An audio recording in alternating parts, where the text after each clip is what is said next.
గడ గుడివాడ గుట్కాగాడు, ఆ గన్నవరం సైకోగాడు, రే వల్లభనేని వంశీ అక్కడ ఇక్కడ పారిపోయి దాక్కుంటా ఉన్నావంట. పేరుని నాని, అనిల్ కుమార్ యాదవ్ ఎవ్వరిని కూడా మర్చిపోయే ప్రసక్తే లేదు.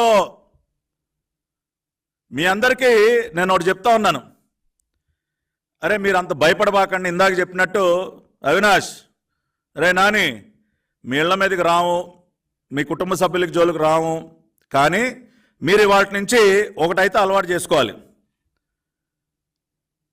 రోజు ఇక మీదట నేల మీద పడుకోవటం అలవాటు చేసుకోండి. మంచాల మీద పరుపుల మీద పడుకోవటం మానేసేయండి. రోజు కూడా నేల మీద పడుకోవటం అలవాటు చేసుకోండి. అదేవిధంగా ఇంట్లో ఉన్నటువంటి వెస్ట్రన్ కమోడ్లు అవి మార్చి ఇండియన్ టాయిలెట్ పెట్టుకోండి.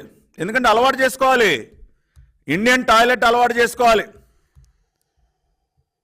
అంతేకాకుండా దొడ్డు బియ్యం, రోజు బిర్యానీలు పలావులు తినటం మానేసి దొడ్డు బియ్యం తినటం అలవాటు చేసుకోండి. అర్థమవుతుందా? అంతేకాకుండా రోజు నాన్ వెజిటేరియన్ కూడా మానేయాలరా మీరు అందరూ కూడా. రోజు నాన్ వెజ్ మానేయాలి. వారానికి ఒక రోజు, అది కూడా 200 గ్రాములు మాత్రమే తినటం అలవాటు చేసుకోండి. సెల్ ఫోన్లు మాట్లాడటం, నిమిషానికి ఒకసారి ఫోన్ మాట్లాడటం కూడా మానేసేయండి రా బాబు. ఎందుకంటే రేపు మీరు చేరబోయేది శ్రీకృష్ణ జన్మస్థానానికి. అక్కడ వారానికి 2 సార్లే ఫోన్ టోకెన్లు ఇస్తారు. కాబట్టి ఈ చేతిలో ఫోను, ఈ చేతిలో ఫోన్ పెట్టుకుని ఈ చెవిలో ఒక ఫోను, ఇవన్నీ మానేయండి రా బాబు. కుదరదు ఇవన్నీ. వారానికి 2 ఫోన్ టోకెన్లే మీకు ఇచ్చేది. 2 సార్లు మాత్రమే మీరు మాట్లాడగలిగేది.